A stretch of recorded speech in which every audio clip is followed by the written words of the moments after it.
میرے واجب احترام عزیز سامعین اور بزرگان دین، بیان شروع کرنے سے پہلے دو مسئلے آپ اللہ کے سامنے رکھوں گا۔ اللہ جزائے خیر عطا فرمائے۔ حضرت مولانا مفتی محمد عمران صاحب دامت برکاتہم العالیہ کو ان کی وجہ سے آج اس مجلس میں ہم شریک ہیں۔ ایک مسئلہ پچھلے پروگرام میں بھی میں نے آپ حضرات کے سامنے رکھا تھا۔ اس طریقے سے نواز حنفی صاحب نے آپ کے سامنے بات رکھی کہ اگر کوئی شخص نماز کے آخری رکعت یا قاعدے میں شریک ہوتا ہے اسے پوری نماز کا ثواب ملتا ہے۔ اسی طریقے سے اس مسئلے سے ایک عالم نے استنباط کیا اور فرمایا کہ جو ختم قرآن کے آخری سورتوں میں شریک ہوتا ہے اسے پورے قرآن مجید کا ثواب ملتا ہے۔ دوسرا مسئلہ اللہ کے سامنے رکھوں گا۔ ذوالدین ایک صحابی ہے، نبی پاک صلی اللہ علیہ وآلہ وسلم نے نماز پڑھائی، یہ کھڑے ہو گئے اور نبی اکرم صلی اللہ علیہ وآلہ وسلم سے پوچھا اقصرت الصلاۃ ام نسیت یا رسول اللہ، اللہ کے رسول نماز میں کمی آئی ہے یا آپ بھول گئے ہو؟ نبی پاک صلی اللہ علیہ وآلہ وسلم فرمانے لگے ایسا کوئی مسئلہ نہیں ہے۔ ذوالدین عرض کرنے لگے اللہ کے رسول آپ نے 4 کے بجائے 2 رکعتیں پڑھائی ہیں۔ نبی پاک صلی اللہ علیہ وآلہ وسلم نے فرمایا کہ جب مقتدی وضو میں کمی کوتاہی کرتے ہیں امام کو سہو ہو جاتا ہے۔ کیا ہوتا ہے؟ امام کو سہو ہو جاتا ہے۔ اسی حدیث سے علماء نے استنباط کیا کہ اگر بیان کرنے والا بیان کرتا ہے اور بیان سننے والے بیان صحیح طریقے سے نہیں سنتے ہیں تو بیان کرنے والے کو سہو ہو جاتا ہے۔ اور قرآن بھی کہتا ہے ان فی ذلک لذکریٰ لمن کان لہ قلب او القی السمع وہو شہید۔ 3 چیزیں جب تک انسان قرآن مجید کے لیے حاضر نہ کرے اس وقت تک اس کی یہ نصیحت بن نہیں سکتی۔ قرآن کہتا ہے ان فی ذلک لذکریٰ، قرآن مجید میں نصیحت اس شخص کے لیے لمن کان لہ قلب، جو دلی طور پر یہاں حاضر ہو۔ کل میں ایک جگہ بیان کر رہا تھا تو میں نے ان لوگوں سے پوچھا یار آپ بتائیے کہ اس امت میں جب آپ آئے ہو آپ لوگوں نے درخواست دی ہے؟ میں نے کہا جنہوں نے درخواست دی وہ ہاتھ کھڑا کریں۔ 1 سال اس نے ہاتھ کھڑے کر دی تو پتہ تو چل گیا کہ جناب والا یہاں نہیں تھا۔ اس لیے ان فی ذلک لذکریٰ لمن کان لہ قلب، قلبی طور پر بھی یہاں موجود ہو، او القی السمع، اور کام بھی لگایا ہوا ہو، وہ شہید، اور بدنی طور پر بھی وہ حاضر ہو۔ قرآن مجید اس کے لیے نصیحت ہے، اللہ جل جلالہ فرماتے ہیں۔ یہ دوسرا مسئلہ ہوا ہے۔ تیسرا مسئلہ یہ عرض کروں گا کہ نبی پاک صلی اللہ علیہ وسلم نے منبر کے ایک سیڑھی پر پاؤں رکھا اور آمین کہا، دوسرے پر پاؤں رکھا آمین کہا، تیسرے پر پاؤں رکھا آمین کہا۔ صحابہ نے عرض کیا اللہ کے رسول کیا بات ہے کہ آج ہم کچھ اور دیکھ رہے ہیں، آپ نے منبر کی 3 سیڑھیوں پر پاؤں رکھا اور آمین کہا۔ نبی پاک صلی اللہ علیہ وآلہ وسلم فرمانے لگے کہ جبرائیل امین آئے تھے، بد دعا کر رہے تھے اور وہ یہ کہہ رہے تھے کہ جس شخص پر رمضان مبارک کا مہینہ گزرے اور اپنا بخشش اور مغفرت نہ کرائے ہلاک ہو جائے۔ میرے کہا آمین۔ دوسری مرتبہ اس لیے آمین کہا کہ وہ بد دعا کر رہے تھے کہ جس کی زندگی میں اس کے بوڑھے ماں باپ وہ اور اس کی خدمت کر کے اپنے لیے جنت واجب نہ کرا دے ہلاک ہو جائے۔ میں نے کہا آمین۔ تیسری بد دعا نبی پاک صلی اللہ علیہ وآلہ وسلم نے فرمائی ہے، یہ پکا اگر بند ہو جائے تو مہربانی ہوگی۔ نبی اکرم صلی اللہ علیہ وآلہ وسلم کے اس بددعا کے متعلق آپ حضرات کے سامنے عرض کرنا چاہتا ہوں کہ جن لوگوں کے سامنے آپ کا نام نہ بھی آئے اور آپ پر درود نہ بھیجے ہلاک ہو جائے، نبی اکرم صلی اللہ علیہ وآلہ وسلم فرمانے لگے آمین۔ یہ تین مسائل اس لیے ذکر کیے کہ جب بیان کروں گا نبی اکرم صلی اللہ علیہ وسلم کا نام آئے آپ کے ہونٹ ہلنے چاہیے۔ کیا کہیں گے؟ کیا کہیں گے؟ سب نے صلی اللہ علیہ وسلم کہنا ہے تاکہ اس بددعا میں ہم نہ آئیں۔ لہذا یہ آیات میں نے آپ حضرات کے سامنے پڑھی ہے، رب کائنات فرما ہے وَإِنَّهُ لَتَنزِيلُ رَبِّ الْعَالَمِينَ، قرآن مجید اللہ کی طرف سے نازل شدہ ہے، نزل بِهِ الرُّوحُ الْأَمِينَ، لانے والی جبرائیل امین ہے۔ کہاں پر نازل ہوا ہے؟ اللہ جل جلالہ ظرف و مکان وہ جگہ بتا رہے، عَلَىٰ قَلْبِكَ عَلَىٰ قَلْبِكَ عَلَىٰ قَلْبِكَ لِتَكُونَ مِنَ الْمُنذِرِينَ، آپ کی دل پر نازل ہوا ہے بِلِسَانٍ عَرَبِيٍّ مُبِينٍ، کس زبان میں نازل ہوا ہے؟ رب کائنات فرما رہے کہ عربی زبان میں نازل ہوا ہے۔ کب نازل ہوا ہے؟ اللہ جل جلالہ فرما رہے شہر رمضان الذی انزل فیہ القرآن، قرآن مجید کا نزول رمضان مبارک کی مہینے میں ہوا ہے۔ رمضان مبارک میں کب ہوا ہے؟ اللہ جل جلالہ فرما رہے اِنَّا أَنزَلْنَاهُ فِي لَيْلَةٍ مُبَارَكَةٍ، ہم نے اس کو مبارک رات میں نازل کیا ہے۔ اس رات کے متعلق رب کائنات نے پوری تفصیل اور تشریح بیان کر دی۔ اِنَّا أَنزَلْنَاهُ فِي لَيْلَةِ الْقَدْرِ، ہم نے قرآن مجید کو قدر کی رات میں نازل کیا ہے۔ اللہ جل جلالہ مسلمانوں کو مخاطب کر کے فرما رہے ہیں، اے مخاطبوں، وَمَا أَدْرَاكَ مَا لَيْلَةُ الْقَدْرِ، آپ کو کیا معلوم ہے کہ قدر کی رات کیا ہے؟ لَيْلَةُ الْقَدْرِ خَيْرٌ مِّنْ أَلْفِ شَهْرٍ، قدر کی رات 1000 مہینوں کی عبادت سے زیادہ بہتر ہے۔ لَيْلَةُ الْقَدْرِ خَيْرٌ مِّنْ أَلْفِ شَهْرٍ، اگر قدر کی رات ہوتا کیا ہے؟ اللہ رب العزت فرما رہے تنزل الملائکہ والروح فیہا بِإِذْنِ رَبِّهِم مِّن كُلِّ أَمْرٍ، اللہ رب العزت کے حکم سے فرشتوں کا نزول ہوتا ہے، فرشتوں کے ساتھ وہ فرشتہ بھی ہوتا ہے۔ جبرائیل امین جو قرآن مجید کو لانے والا فرشتہ تھا وہ بھی فرشتوں کے ساتھ ہوتا ہے۔ اور یہ سلسلہ سلام ہی حتی مطلع الفجر، یہ سلسلہ فجر تک رہتا ہے۔ میرے عزیز ساتھیو، یہاں پر اگر آپ دیکھیں جو چیزیں قرآن سے متعلق ہوئی ہے سب کو رب کائنات نے اللہ جل جلالہ نے مقام دیا ہے، مرتبہ دیا ہے اور اونچا اور بلند کیا ہے۔ اور حدیث بھی ہے، نبی پاک صلی اللہ علیہ وسلم فرماتے ہیں ان اللہ یرفع بهذا الكتاب اقواما، اللہ جل جلالہ نے اس کلام اللہ کے ذریعے سے بہت سارے قوموں کو بلند کیا، وَيَضَعُ بِهِ الْآخَرِينَ، اور اس قرآن مجید کی ترک کی وجہ سے رب کائنات نے بہت سارے قوموں کو گرا دیا، ذلیل کیا۔ قرآن مجید کا نزول ہوا ہے، نبی پاک صلی اللہ علیہ وآلہ وسلم کے متعلق آپ لوگوں نے سنا ہر چیز ان کے لیے چنی گئی تھی، خاندان بھی چنا گیا، اسی طریقے سے جگہ بھی چنا گیا، صحابہ بھی ان کے لیے چنے گئے، ہر چیز نبی پاک صلی اللہ علیہ وآلہ وسلم کے لیے چنی گئی۔ خاندان قریش کا ہے، اگر دیکھا جائے بلال حبشی رضی اللہ تعالیٰ عنہ حبشہ کا غلام ہے، رنگ کے اعتبار سے کالا ہے۔ نبی پاک صلی اللہ علیہ وآلہ وسلم جب معراج کی رات عرش معلیٰ پر جاتے ہیں، واپسی میں آ کر بلال حبشی رضی اللہ تعالیٰ عنہ سے سوال کرتے ہیں بلال کیا عمل ہے آپ کے پاؤں کے آہٹ کو عرش معلیٰ پر میں سن؟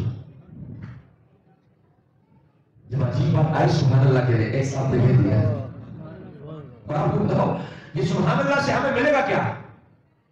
اس سبحان اللہ کی قدر کو اگر ہم جان لیں تو میرا عزیز ساتھی اس ساری زندگی یہ پڑھتے جائے۔ سلیمان علیہ السلام کا کف ہوا پر جا رہا ہے، ایک دہقان ایک کسان اس کف کو دیکھ کر سبحان اللہ کہتے، کیا سبحان اللہ کہتا ہے۔ ہوا نے یہ بات سلیمان علیہ السلام تک پہنچا دی سلیمان علیہ السلام نے ہوا کو آرڈر دیا میرے تخت کو اس دہقان اس کسان کے کھیت میں اتار دو، اور سلیمان علیہ السلام اس دہقان اس کسان سے درخواست کر رہے میری ساری بادشاہت لے لیں، سبحان اللہ کا ثواب مجھے دے۔ یہ والی بادشاہت نہیں، یہ پاکستانی بادشاہت۔ سلیمان علیہ السلام کی بادشاہت کیسی بادشاہت تھی؟ پوری دنیا پر ان کی بادشاہت ہے، انسانوں پر نہیں ہے، جنات پر بھی ہے۔ سلیمان علیہ السلام کا وہ آپ نے سنا ہوگا کہ جب بلقیس کو انہوں نے خط بھیجا تو پھر ان کے تخت کے بارے میں اعلان کیا کون لے کر آئے گا؟ قرآن کہتے ہیں قال عفریت من الجن انا آتیک بہ قبل ان تقوم من مقامک۔ ایک جن کہتا ہے کہ میں اس کو اس طرح لاؤں گا کہ آپ اپنی جگہ سے کھڑے نہیں ہوں گے، میں پہنچا دوں گا۔ قال الذی عنده علم من الکتاب انا آتیک بہ قبل ان یرتد الیک طرفک، آنکھ چمک کے برابر میں آؤں گا۔ سلیمان علیہ السلام کے دربار میں ہو کیا ہے؟ وَتَفَقَّدَ الطَّيْرَ فَقَالَ مَا لِيَ لَا أَرَى الْهُدْهُدْ، مجھے کیا ہوا کہ پرندوں کی حاضری ہو رہی ہے، ہدہد نظر نہیں آ رہا ہے۔ اور سلیمان علیہ السلام کی وہ اللہ رب العزت نے وہ ملکہ عطا کیا ہے۔ فَتَبَسَّمَ ضَاحِكًا مِّن قَوْلِهَا قَالَتْ نَمْلَةٌ يَا أَيُّهَا النَّمْلُ ادْخُلُوا مساكنكم لا يحطمنكم سليمان وجنوده وهم لا يشعرون۔ حضرت کر رہا تھا یہ سلیمان علیہ السلام کی بادشاہت ہے کہ سارے پرندے سب چیزوں کے اوپر ان کی بادشاہت ہے، اور سلیمان علیہ السلام کیا کہہ رہے کہ میری بادشاہت لے لو، سبحان اللہ کا ثواب مجھے دے، سبحان اللہ کا ثواب مجھے دے دو۔ حدیث میں آتے جب آپ دنیا میں سبحان اللہ کہتے ہو جنت میں آپ کے لیے ایک درخت لگتا ہے اور 500 سال تک اس درخت کے نیچے عربی گھوڑا دوڑتا رہے، اس کے چھاؤں اور سائے کو ختم نہیں کر سکتا ہے۔ تو عرض یہ کر رہا تھا کہ سبحان اللہ پر اللہ رب العزت اتنا بڑا اجر اور ثواب دیتا ہے۔ تو یہ قرآن مجید جس چیز سے متعلق ہوا ہے، چاہے وہ رات ہو، چاہے وہ مدینہ ہو، چاہے وہ فرشتہ ہو، چاہے وہ زبان ہو، لغت ہو، چاہے وہ شعر ہو، ہر چیز جس سے متعلق ہوا اللہ رب العزت نے اسے مقام دیا، مرتبہ دیا، اور اس مقام کے ذریعے سے اللہ رب العزت نے صحابہ کو بلند مقام دیا۔ اور بلال حبشی رضی اللہ تعالیٰ عنہ کے پاؤں کے آہٹ کے متعلق میرا نبی فرما رہے کہ آپ کے پاؤں کے آہٹ کو میرے عرش والا پر سنا۔ کیا عمل ہے بلال؟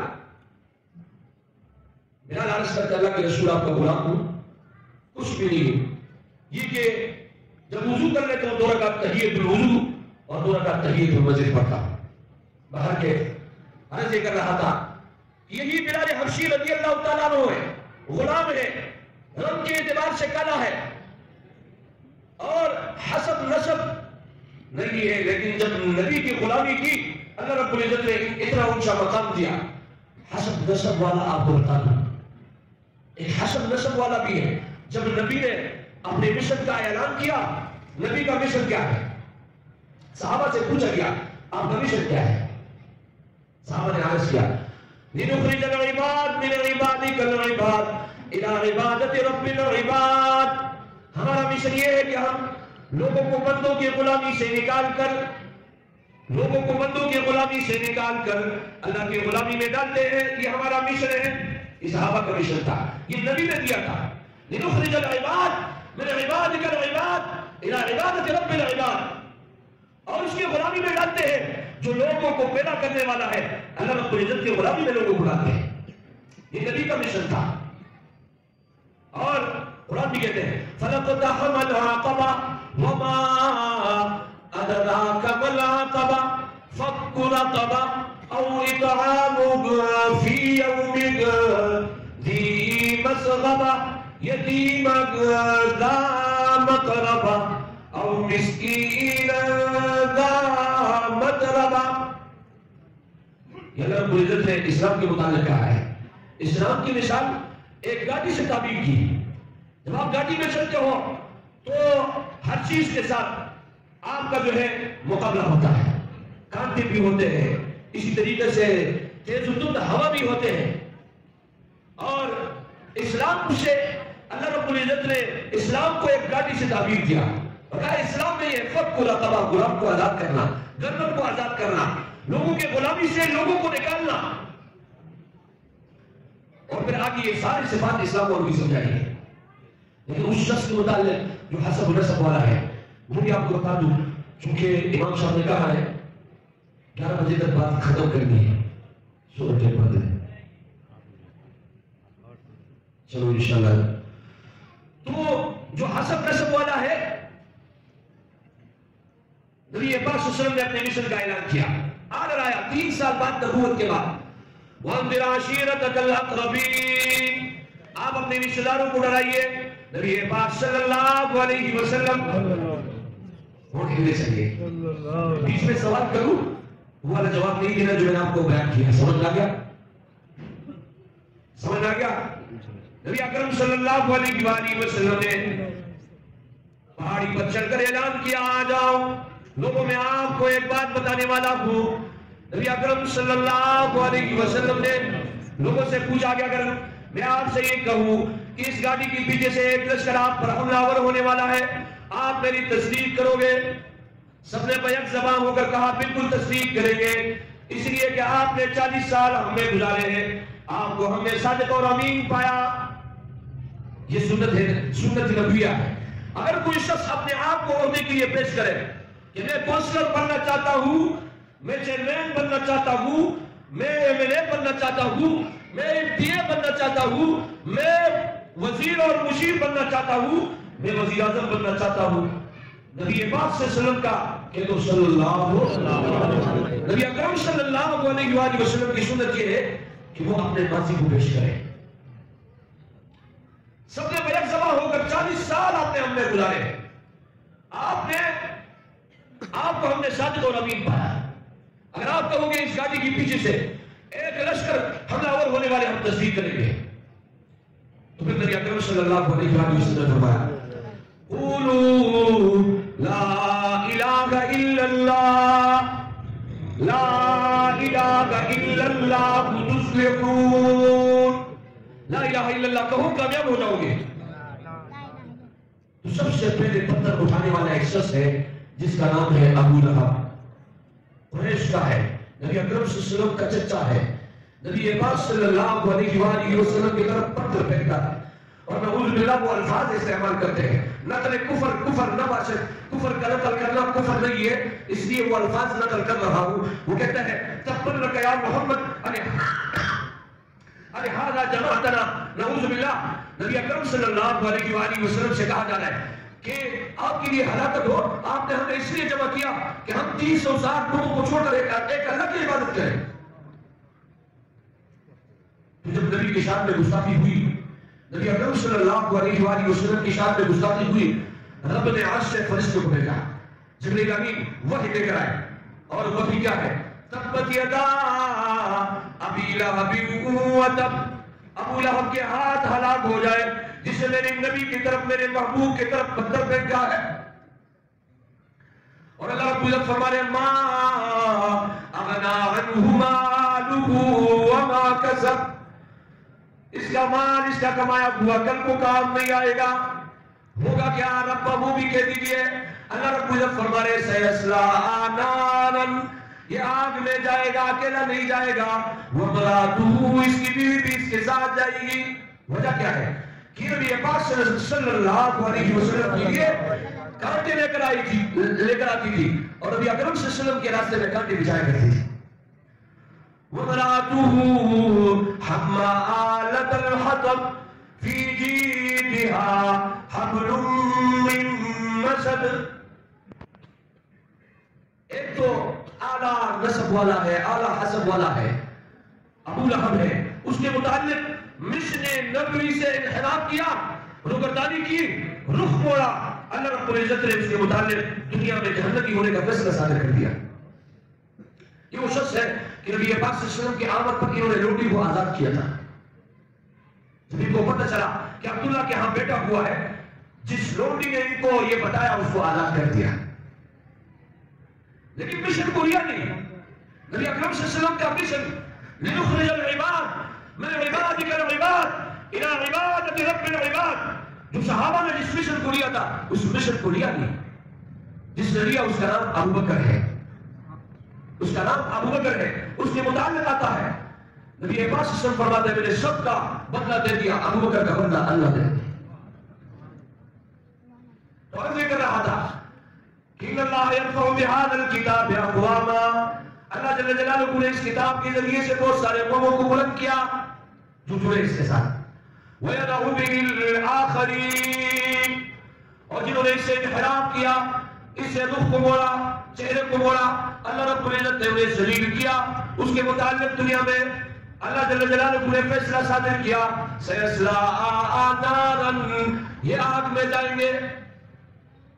میرے عزیز ساتھیوں، وقت مختصر ہے، بات کو سمیٹنا چاہوں گا چونکہ نبی اکرم صلی اللہ علیہ وآلہ وسلم کا مشن یہ ہے لنخرج العباد من عبادك العباد الى عبادت رب العباد، کہ آپ لوگوں کو لوگوں کی غلامی سے نکال کر رب کی غلامی میں ڈالیں. اور یہ راتیں اللہ جل جلالہ نے جو ہمیں دی ہے، جس کے امام صاحب نے فرمایا کہ کبھی یقین اور امکان ہے کہ یہ رات لیلۃ القدر کی ہو. میرے عزیز ساتھیوں، یہ فضائل میرے اور آپ کے لیے ہے. اس امت کے متعلق اس امت کی عمر کم ہے، اللہ جل جلالہ نے اس وجہ سے ان کی اجور میں اضافہ کر دیا. ایک رات عبادت کرو 1000 مہینوں سے زیادہ قرار دوں گا. اس طریقے سے ایک نیکی کر کے آؤ 10 گنا بڑھاؤں گا. ایک فرض پڑھو 70 فرض کے برابر قرار دوں گا. ایک نفل پڑھو فرض کے برابر قرار دوں گا. اللہ رب العزت نے اس امت کی عمر کم ہونے کی وجہ سے ان کے اجروں میں اضافہ کیا، ثواب میں اضافہ کیا. اور آگے شوال کا مہینہ آنے والا ہے. آپ نے سنا ہوگا، یہ حدیث سنی ہوگی، 6 دن روزہ رکھو پورا سال روزہ دار شمار ہو گئے. دوسری روایت میں آتا ہے پوری زندگی روزہ دار شمار ہو گئے. اللہ رب العزت نے اجروں میں اضافہ کر دیا، ثواب میں اضافہ کر دیا. لیکن میرے عزیز ساتھیوں، ہماری مثال رمضان مبارک میں منزل کی طرف سفر جو ہے وہ جہاز کے ذریعے سے. کس کے ذریعے سے؟ سن رہے ہو؟ جواب آنی ہے. کس کے ذریعے سے ہے؟ لیکن جہاز کا حادثہ ہو جائے تو پھر انسان کے ٹکڑے نہیں ملتے. حادثہ کیا ہے؟ نبی اکرم صلی اللہ علیہ وسلم آمین کہہ رہے جبریل امین بددعا کر رہے ہیں کہ رمضان مبارک کا مہینہ گزرے، اپنی بخشش اور مغفرت نہ کرائے، ہلاک ہو جائے. اللہ ہمیں اس بددعا سے محفوظ فرمائے. آمین. یہ حادثہ ہے. تو لہٰذا میرے عزیز ساتھیوں، اس حادثے سے بچنے کے لیے آخری حصہ ہے رمضان مبارک کا، آخری ایام ہے، آخری دن ہے. میرے عزیز ساتھیوں، نماز کے آخری قیدے کے مانند ہے کہ ہم اس میں شریک ہو جائے اور جماعت کا ثواب حاصل کر لیں. جماعت کا ثواب حاصل کر لیں. میرے عزیز ساتھیوں، یہ راتیں میں ہمیشہ ایک گلا شفا کرتا ہوں، مسلمانوں سے پوچھتا ہوں یہ بتائے کہ شوال کے مہینے میں ہم اپنے گلی کوچوں میں بچوں کو رات کے وقت کرکٹ کھیلتے ہوئے دیکھتے ہیں. شوال کے مہینے میں جواب آنا چاہیے. بتاؤ بھائی. ذی القعدہ ذی الحجہ کے مہینے میں دیکھتے ہیں. محرم، صفر، ربیع الاول، ربیع الثانی، جمادی الاولیٰ، جمادی الثانی، رجب، شعبان میں بچوں کو کرکٹ کھیلتے ہوئے دیکھتے ہیں. رمضان مبارک میں اس آخری عشرے میں ٹورنامنٹ چلتے ہیں. کیا اللہ جل جلالہ نے ہمیں یہ راتیں اس لیے دی ہے؟ بچے کرکٹ میں مشغول، جو ان سے تھوڑے بڑے ہیں وہ چکے میں مشغول ہو جاتے ہیں. غلط بتا رہا ہوں بھائی کہ اس معاشرے کا حصہ ہو؟ غلط بتا رہا ہوں؟ وہ لڈو کھیلنے میں مشغول ہو جاتے ہیں. جو ان سے ذرا بڑے ہیں وہ تاش کھیلنے میں مشغول ہو جاتے ہیں. میرا نبی فرما رہے ہیں تحروا لیلۃ القدر فی العشر الاواخر من رمضان. لیلۃ القدر کو تلاش کرو آخری عشرے میں. لیکن میں آپ کو مسلمانوں کے حساب بتا رہا ہوں. پھر جو رہ جاتے ہیں وہ موبائل اٹھا کر یوٹیوب دیکھنے میں، فیس بک دیکھنے میں، موبائل پہ چیک میں مصروف ہو جاتے ہیں. ایسا ہے کہ یہ غلط بتا رہا ہوں؟ بتاؤ غلط بتا رہا ہوں؟ بھائی یہ راتیں اللہ جل جلالہ نے کس نے دی ہے؟ ان چیزوں کے لیے. بتاؤ یار. فلسطین پر ظلم ہو رہا ہے، میں بھی کہہ رہا ہوں آپ بھی کہہ رہے ہیں، ظلم ہو رہا ہے کہ نہیں ہو رہا ہے؟ لیکن ظلم کرنے والا، میں آپ کو ایک عجیب بات بتا دوں کہ اسرائیل کا پہلا وزیر اعظم جب دنیا سے جا رہا تھا، اس نے صحافی کو بلایا، کہا ایک بات آپ کو بتانا چاہتا ہوں، ہم نے جو اب تک کام کیا، ہم نے نبی پاک صلی اللہ علیہ وسلم مسلمانوں کے پیغمبر کی سیرت کو ہم نے لیا، اور کہا کہ جب نبی اکرم صلی اللہ علیہ وسلم دنیا سے تشریف لے جا رہے ہیں، نبی اکرم صلی اللہ علیہ وآلہ وسلم کے گھر میں کھانے کے لیے کچھ نہیں تھا اس وقت، اور یہ بھوک ان کی جو ہے اختیاری تھی، ورنہ تو ان سے کہا دیا تھا کہ اگر آپ چاہتے ہو یہ احد کے پہاڑ سونا کا بنا دیا جائے، آپ کے ساتھ چلتا پھرتا رہے گا، آپ جب چاہے اس سے فائدہ حاصل کرتا رہے۔ نبی اکرم صلی اللہ علیہ وسلم کا یہ اختیاری تھا، دنیا سے جا رہے، لیکن اسرائیل کا وزیر اعظم صحابی سے کہہ رہے کہ نبی پاک صلی اللہ علیہ وآلہ وسلم کے پاس لڑنے کے لیے 9 تلواریں، کتنی؟ کتنی ہے؟ 9 تلواریں نبی اکرم سے، کیا ایک سے لڑا نہیں جا سکتا؟ 2 سے لڑا نہیں جا سکتا؟ 3 سے لڑا نہیں جا سکتا؟ 4 سے لڑا نہیں جا سکتا؟ نبی پاک صلی اللہ علیہ وسلم فرما رہے یہ ہمیں ترغیب دے رہے، 5ویں کو بیچ کر گھر کے لیے کالا نہیں لایا جا سکتا، ہمیں ترغیب دے رہے، سمجھایا جا رہے ہیں۔ میرے عزیز ساتھیوں، وہ وزیر اعظم کہتا ہے کہ ہم نے مسلمانوں کی نبی کی سیرت کو دیکھ کر کام کیا، آج تک ان کی کرکٹ ٹیم نہیں ہے، بتا سکتے ہو ہے؟ جن کو پتا کہ اسرائیل کی کرکٹ کا ٹیم ہے وہ ہاتھ کھڑا کرے، نہیں ہے نا؟ دیکھو نہیں ہے، وہ ہماری نبی کی سنت کو لے کر ہم پر جو ہے چڑھائی کر رہے ہیں، ہمارے مسلمان کرکٹوں میں مصروف، ہمارے مسلمان لڑکوں میں مصروف، تاش کھیلنے میں مصروف۔ اچھا یہ بتاؤ، یہ محلے میں جو یہ بچے کھیل رہے ہیں ہندوستان سے آ جاتے ہیں؟ بتاؤ نا، وہ کس کے بچے ہوتے ہیں؟ میرے اور آپ کے بچے ہوتے ہیں نا۔ میرا رب فرما رہے ہیں یا ایھا الذین آمنوا قوا انفسکم واہلیکم نارا، اے مسلمانوں، کتنا بہترین خطاب ہے، اے وہ لوگوں جو ایمان لائے، مجھ سے اور آپ سے اللہ رب العزت کلام کرنا چاہ رہے ہیں، قوا انفسکم، اپنے آپ کو، واہلیکم، اپنے عیال کو، اپنے بچوں کو آگ سے بچائیے۔ مفسرین نے اس آیات کے ذیل میں لکھا ہے اس آیات کی وجہ سے والدین پر اپنے اولاد کی تربیت کرنا واجب، لازم، ضروری اور ضروری ہے۔ یہ بچہ جب کرکٹ کھیلنے جاتا ہے تو یہ باپ اسے سوال نہیں کر سکتا، بتاؤ نا، لڈو کھیلنے جب چلا جاتا ہے تو یہ باپ نہیں پوچھتا آپ کس لیے گئے تھے؟ اگر وہ جواب دے کرکٹ کھیلنے گیا تھا، لڈو کھیلنے گیا تھا، تاش کھیلنے گیا تھا، موبائل میں چیک کر رہا تھا، تو آپ بتا دیں میرے نبی کا فرمان ہے راتوں میں آپ لیلۃ القدر کو تلاش کرو، یہ اس لیے نہیں ہے۔ حیران ہو جاتا ہوں، مشاعر کا شعر دے کر بات ختم کر دیتا ہوں چونکہ ٹائم بھی ختم ہو چکا ہے۔ واحدہ کمی متاع کارواں جاتا رہا، کارواں کی دل سے احساس ضیاء جاتا رہا، یعنی ایک قافلہ لٹ گیا، لٹنے کے بعد ہنس رہے، خوشی منا رہے۔ وہ بھائی جب آپ لٹ گئے ہو تو اس کا غم تو ہونا چاہیے نا، نہیں، خوشی منا رہے ہیں کہ بھائی ہم ٹھیک ہیں، ہم اچھے ہیں۔ قافلہ جب لٹ جائے تو لٹنے کا غم تو ہونا چاہیے نا۔ آج اگر مسلمان کے بچے کے ہاتھ میں کلاشنکوف اور تلوار کے بجائے بیٹ بلہ وغیرہ ہے، قافلہ لٹ چکا ہے نا، بتاؤ۔ اسرائیل کو کہنا ہماری کرکٹ ٹیم کی ضرورت نہیں، ہم نبی پاک صلی اللہ علیہ وسلم کے سیرت کو دیکھتے ہیں، کھانے کے لیے ان کے پاس نہیں ہے لیکن لڑنے کے لیے 9 تلواریں ہیں، کتنی؟ 9۔ اس سیرت کو لینا ہوگا تب جا کر کامیابی ملے گی۔ اللہ رب العزت سے دعا کریں جو کچھ کہا گیا سنا گیا اس کو سمجھ اس پر عمل کرنے کی توفیق